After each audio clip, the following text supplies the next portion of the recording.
Liszt's Années de pèlerinage, Years of Pilgrimage, are amongst the most rewarding romantic piano works and amongst the least familiar.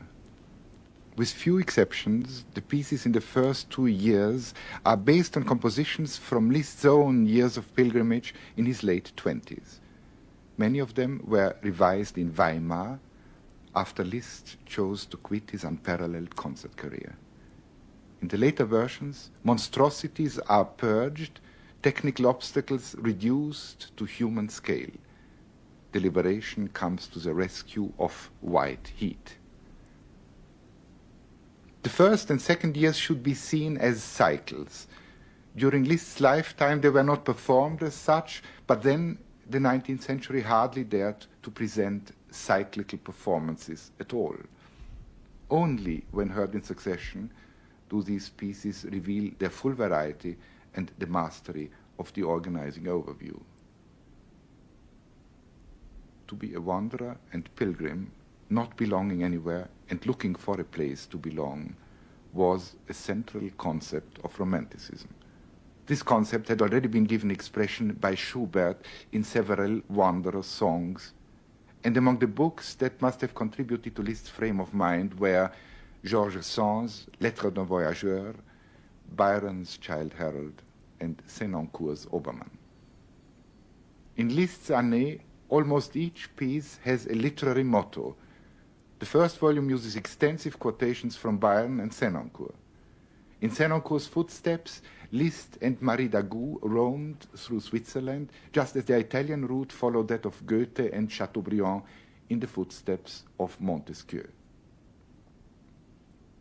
Liszt, as wanderer and composer, had an open mind for manifold impressions. His music presents a panorama of idioms and yet remains personal. In this, he can be compared to the 20th century figures Stravinsky and Picasso. But Liszt's Années also draw on a large reservoir of experiences, literary, visual, poetic, or realistic. Landscape and folklore, heaven and hell, art and religion, craving for freedom and personal confession are all accommodated. The music of Liszt's Années shows that he had spent much of his youth in Paris. It is closer to Berlioz, Chopin, and Italian opera than to the Austro-German masters. What united most romantic composers, however, was the avoidance of predictable forms on one side and the striving for an ultimate simplicity on the other. The first year of pilgrimage, Switzerland, contains 9 pieces and deals with nature in a twofold sense, as nature around us and as the nature within. Liszt's own nature was full of compassion. His charitable disposition had a direct bearing on his revolutionary sympathies. Visiting the Chapelle de Guillaume Tell, he is reminded of the Swiss struggle for liberation. After a solemn introduction, the signals of revolt reverberate through the mountainside until freedom is achieved. Schiller's well-known line, "One for all for one," is the motto. Musically, the piece is close to Bellini, whom Liszt had transferred to the piano in some of his grandest paraphrases. While the Chapel of William Tell is situated at the Lake of Lucerne, we find ourselves in the next piece on the Lake of Wallenstadt. Byron's lines, which preface the piece, contrast the stillness of the lake with the wild world. Should one not forsake the troubled waters of the earth for a purer spring? At the beginning, Liszt rivals Schubert's ability to distill the essence of a song in an initial figure. Here, it is the movement of the oars, the gliding over the lake, the melancholy of twilight that are established before a yodeling melody comes in. In the first of his Moments musicaux, Schubert had provided a mountain tune as well as its musical mountain range. Liszt's Chant Montagnard is, at its later appearances, embellished with echoes and spiky contours. As later on in Pastoral and Églogue, Liszt demonstrates the high art of being natural, and makes it hard to decide whether such delicious simplicity should be taken as the reverse of romantic raffinement or rather as its very peak. In contrast to his impressionist descendants, Liszt experienced nature through the eyes of literature. Pastoral may be an exception. In it, without any accompanying words, an ancient Alp horn melody is presented in a straightforward manner. The delights of simple life remain unadorned. After these two vignettes of rural life, two splendid poetic etudes follow. For the Romantic composers, etudes had to be poetic and virtuosity always musically justified.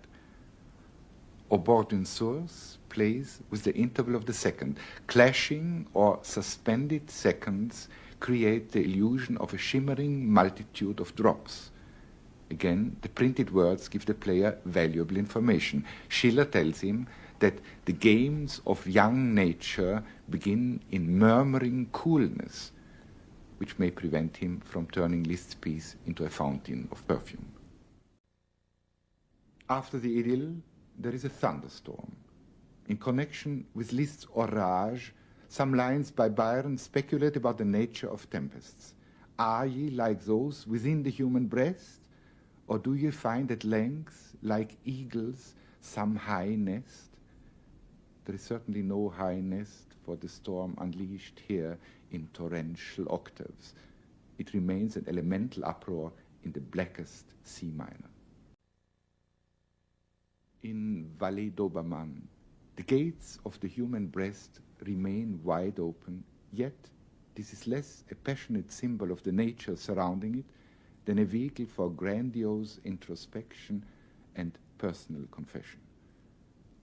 Thanks to Sainte-Beuve's recommendation, Sénancour's Obermann became a favorite of a whole generation of French romantics. Liszt called it the monochord of the relentless solitude of human pain, but also the book that soothed my sufferings. For Obermann, the intellectual dropout and radical skeptic, every cause is hidden, every purpose deceptive, and nature remains impenetrable. The opening of Vallée d'Obermann paints a musical picture of solitary despair. As it turns into major keys, however, the piece adopts Sénancour's belief that the only dependable truth is in one's own feelings. To feel, to exist, so Obermann ecstatically recites, only to be consumed by irresistible desire, to become intoxicated by the spell of an unreal world, and finally to perish in its beguiling deception. In utmost contrast to the soul-searching of Vallée d'Obermann, Eglogue is all lightness and graceful perfection.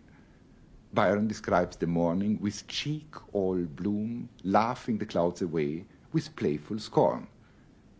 The title of the piece refers to Virgil, who in his bucolic poetry had erected a vision of an Arcadia that is removed from reality, an elevated land of blessed being into which Liszt introduces us with the help of a Swiss shepherd song.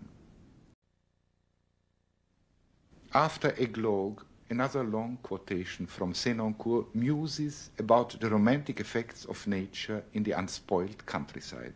They are the sounds of a primeval language not intelligible to all people. In a footnote, Liszt himself calls such hidden sanctuaries the last refuge of a free and simple mind. Le Mal du Pays is based on a Ranz de Vache, a herdsman's melody from the Appenzell region that had been mentioned in an essay on the impact of homesickness as early as 1710. This impact, according to Jean-Jacques Rousseau, was so devastating that the playing of Ranz de Vache among Swiss mercenaries had been forbidden under penalty of death. Within the E minor of its melancholy Alp horn tune, brief episodes in major keys open up like visions of an unattainable paradise. Happiness is where you are not. This statement of a fundamental romantic experience had been composed by Schubert in his song Der Wanderer. The last piece of the Swiss year, Le Cloche de Genève, dispenses in its final version with any dedication or motto. It moves away from the literary sphere and into a private one, a song of love in the expansive style of Liszt's Cantique d'amour or Benediction. The introduction of the piece projects the sounds of distant nocturnal bells, dreamlike and beguiling. According to Liszt, the player should surprise himself and play the beginning as if unprepared.